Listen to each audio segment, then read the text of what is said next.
পাট শিল্প বাংলাদেশের একটি ঐতিহাসিক ও সাংস্কৃতিকভাবে গুরুত্বপূর্ণ শিল্প। বাংলাদেশ পাটের দ্বিতীয় বৃহত্তম উৎপাদনকারী দেশের স্থান অধিকার করে আছে, যা বিশ্বব্যাপী মোট উৎপাদনের ৪২% এবং পাট রপ্তানিতে শীর্ষস্থান দখল করে আছে। পাট এক প্রকার উদ্ভিদের ছাল হতে প্রাপ্ত তন্তু। পাট সবচেয়ে সাশ্রয়ী মূল্যের প্রাকৃতিক ফাইবারগুলোর মধ্যে একটি। পাট গাছ একটি তৃণজাতীয় উদ্ভিদ। দেশি, তোষা ও মেস্তা এই ৩ ধরনের পাট আমাদের দেশে হয়ে থাকে। দেশি পাটের আঁশ সাদা, তোষা পাটের আঁশ লালচে এবং মেস্তা পাটের আঁশ অপেক্ষাকৃত মোটা হয়ে থাকে। পৃথিবীর মধ্যে বাংলাদেশের জলবায়ু ও মাটি পাট চাষের জন্য বিশেষ উপযোগী। কুমিল্লা, ময়মনসিংহ, ফরিদপুর, পাবনা, কুষ্টিয়া, যশোর ও নওগাঁ জেলায় পাটের উৎপাদন বেশি হয়। পাট চাষের জন্য উষ্ণ জলবায়ু ও প্রচুর বৃষ্টিপাত দরকার হয়। তাই ফাগুন ও চৈত্র মাস পাট চাষ বোনার উপযুক্ত সময়। বোরো ধান কাটার ২০ থেকে ৩০ দিন আগে ধানের জমিতে জো অবস্থায় অর্থাৎ মাটিতে রস থাকা অবস্থায় বোরো ধানের জমিতে পাট বীজ বুনে দিতে হয়। বাংলাদেশের পাট কলগুলো প্রধানত নারায়ণগঞ্জ, চাঁদপুর, কুমিল্লার দৌলতপুর সহ নদী তীরবর্তী অঞ্চলে অবস্থিত। আমি ওবায়দুল্লাহ আল মাহমুদ। আমি জুট বাংলা লিমিটেডে অপারেশন ম্যানেজার হিসেবে আছি। এই ফ্যাক্টরিটা মূলত জুট মিল। সর্বপ্রথম ব্রেকার কাটে তারা পাটটি ছুঁড়ে ফেলে, তারপর সেটা রোল স্লাইবার আকারে তৈরি হয়। তারপর আবার সেটা ব্রেকার কাট থেকে ফিনিশার কাটে চলে যায়, ফিনিশার কাটে ইন্টারকাট করে আবার সেটা চলে যায় ফার্স্ট ড্রয়িংয়ে, ফার্স্ট ড্রয়িং থেকে সেকেন্ড ড্রয়িংয়ে, সেকেন্ড ড্রয়িং থেকে আবার থার্ড ড্রয়িংয়ে চলে যায়, থার্ড ড্রয়িং থেকে আবার সেটা চলে যায় স্পিনিংয়ে, স্পিনিং থেকে আমরা আবার সেটা রোল উইন্ডিং মেশিনে রোল করি। রোল করার পরে সেটা আবার চলে আসে ওখান থেকে টুইস্টিং মেশিনে, টুইস্টিং মেশিনে রোল করার পরে আমরা সেটা আবার নিয়ে আসি প্রিসিশন মেশিনে, প্রিসিশন থেকে তখন সেটা আমরা সুন্দর করে প্যাকিং করে আমাদের যে সাপ্লায়ারগুলো আছে তাদের কাছে আমরা পৌঁছে দিই। আমরা এই ইউনিটে বিভিন্ন ধরনের পাপোশ এবং ফ্লোর ম্যাট তৈরি করি। সেই ফ্লোর ম্যাটগুলো আসলে আমরা তৈরি করি, কখনো আমাদের নিজস্ব ডিজাইনও হতে পারে এবং কখনো বায়ার কর্তৃক ডিজাইনও হতে পারে। আমরা যে কোনো ধরনের যে কোনো সাইজ করার ক্ষমতা রাখি। আমরা এই জাতীয় পণ্য পৃথিবীর বিভিন্ন দেশে রপ্তানি করে থাকি। বর্তমানে আমরা প্রায় 40টা দেশের সঙ্গে আমরা কারবার করছি।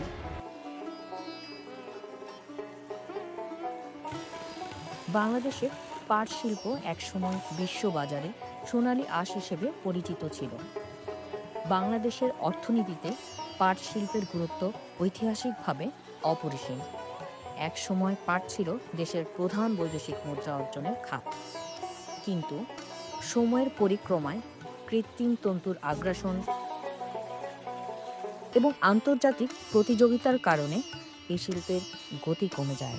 তবে সাম্প্রতিক সময়ে পরিবেশবান্ধব পণ্য হিসেবে পাট ও পাটজাত দ্রব্যের ব্যবহার বিশ্বব্যাপী বৃদ্ধি পাওয়ায় বাংলাদেশের জন্য নতুন সম্ভাবনার দ্বার উন্মোচন হয়েছে। আমার নাম শাহিদুল ইসলাম হেলাল এবং আমার কোম্পানির নাম হলো বেঙ্গল ব্রিডেড ড্রাগস লিমিটেড এবং আমাদের একটা লোকাল ব্র্যান্ড আছে, এটার নাম হলো বেলিবোনা। এটা একদম ওয়ার্ল্ড স্ট্যান্ডার্ড একটা ফ্যাক্টরি এবং we are very much socially and ethically compliant. This is our beginning of the process. এই মেশিনটা আমরা সিঙ্গেল প্লাই ইয়ার্নকে 2 প্লাই 3 প্লাই করি, যখন মোটা দরকার হয় তখন এটা করি। This process is done for dyeing because we cannot dye spool, আমাদের ওই ফ্যাসিলিটিস নাই, আমরা হ্যাং করে তারপরে ডাই করি। And from here সুতাটা এই চেম্বারে ঢুকানো হয়, এখানে স্টিম দিয়ে এবং যে কালার বায়ার চায় ওই কালারটা দিয়ে আমরা কালার ডিয়ান বানাই, আর এটা এই চেম্বারে প্রায় 16 ঘন্টা থাকে। আমার নাম জাকির হোসেন, আমি এখানে অ্যাসিস্ট্যান্ট জেনারেল ম্যানেজার হিসেবে আছি। আমাদের ফ্যাক্টরির সমস্ত ওয়েস্ট ওয়াটার কালেকশন ট্যাঙ্কে এসে জমা হয়। কালেকশন ট্যাঙ্ক থেকে ইকুয়ালাইজেশন ট্যাঙ্কে আমরা বাই পাম্প নিয়ে আসি। এখানে বেসিক্যালি এরিয়েশন হচ্ছে। ক্লারিফায়ার ট্যাঙ্ক থেকে পানি পোস্ট এরিয়েশন ট্যাঙ্কে যায়, পোস্ট এরিয়েশন ট্যাঙ্ক থেকে লামেলা হয়ে আমাদের ডিওয়াটারিং ট্যাঙ্কে যায়। ডিওয়াটারিং ট্যাঙ্ক হলো গিয়ে আমাদের এই পানির সাথে যদি কোনো স্লাস যায় সেই স্লাসটাকে ইকুয়ালাইজেশন ট্যাঙ্কে ফেরত পাঠায়, ওইখান থেকে আবার প্রসেস হয়ে আসে। কারণ স্লাস প্রকৃতিতে গেলে প্রকৃতির ক্ষতি করবে, এই জন্য স্লাসটাকে আমরা আবার কালেক্ট করে রাখি। নিরন্তর গবেষণা আমাদের ভবিষ্যৎ পরিবেশ বান্ধব আরও পণ্য তৈরিতে সহযোগিতা করবে, যা হবে পরিবেশ বান্ধব এবং বিশ্বমানের চাহিদার পরিপূরক। সরকার সবসময় পাট শিল্পের উন্নয়নে বিভিন্ন ইতিবাচক পদক্ষেপ গ্রহণ করেছে। 2018 সালে পলিথিনের পরিবর্তে বাধ্যতামূলকভাবে পাটের ব্যাগ ব্যবহারের আইন করা হয়েছে। পরিবেশ বান্ধব পাট পণ্যের রপ্তানি বৃদ্ধি এবং বহুমুখীকরণের উপর জোর দিয়েছে। পাট পণ্য ডিজাইন ও মান উন্নয়নে আন্তর্জাতিক সহযোগিতা ও বিনিয়োগ আকর্ষণ করা প্রয়োজন বাণিজ্যিকীকরণ ও আধুনিকীকরণ এবং বিপণনের উন্নতি হলে এই শিল্প অর্থনীতির একটি প্রধান স্তম্ভ হয়ে উঠতে পারে।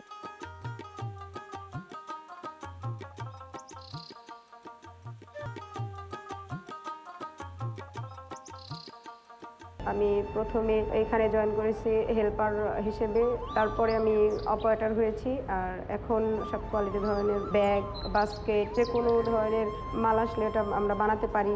অনেক কষ্ট করে এই পর্যন্ত আসছি, এখন আলহামদুলিল্লাহ ভালোই আছি। পরিবেশ বান্ধব পণ্য হিসেবে পাটের গুরুত্ব শুধু অর্থনৈতিক নয়, এটি পরিবেশ রক্ষায়ও গুরুত্বপূর্ণ ভূমিকা রাখে।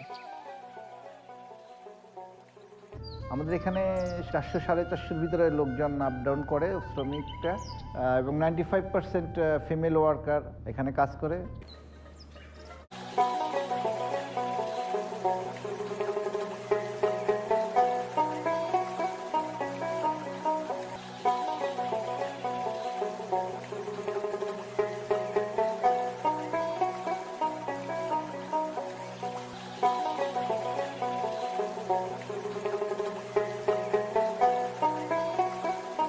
এটা আমাদের ওয়াস্টেজ গার্ড ইউজ করে এই ধরনের টেবিল এবং এই টুল তৈরি করা হয়েছে। এটা আমরা আপসাইকেল প্রোডাক্ট তৈরি করেছি। ডেনিমের কাট পিস অংশের সাথে হোগলা মিশিয়ে আমরা এই যে এই ধরনের বাস্কেট তৈরি করি।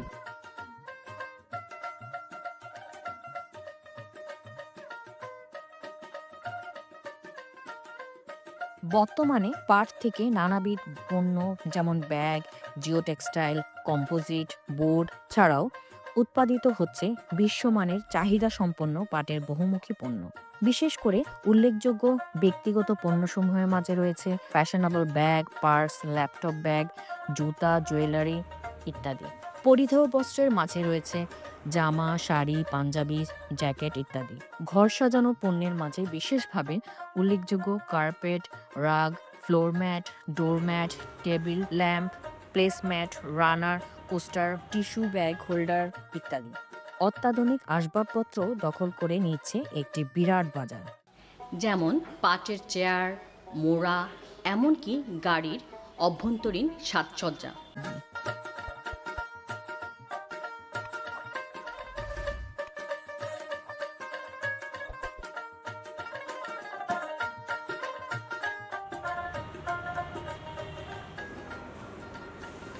বৈজ্ঞানিক কর্মকর্তা হিসেবে ডিজাইন অ্যান্ড ফ্যাশন সেকশনে জুট টেক্সটাইল উইংয়ে কর্মরত আছি।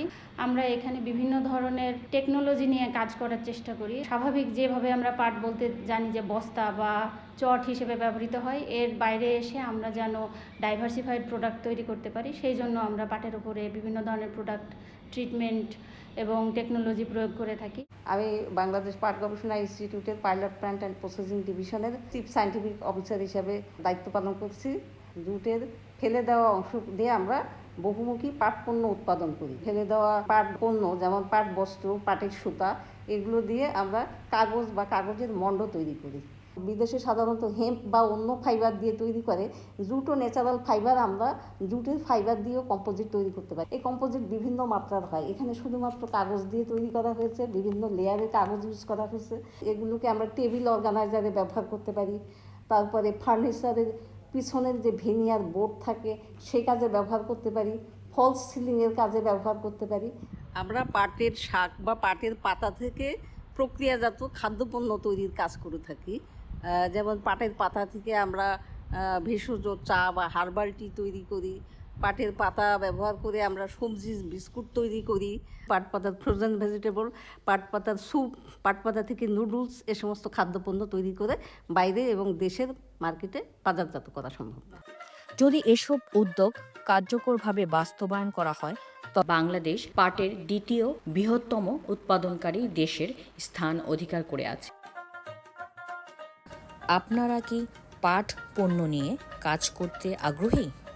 যদি দেশে বা বিদেশে বহুমুখী পাট পণ্য বাজারজাত করতে চান তাহলে বাণিজ্য মন্ত্রণালয়ের অধীনে JPBPC এর নিম্নলিখিত সদস্য প্রতিষ্ঠানসমূহের সাথে যোগাযোগ করতে পারেন।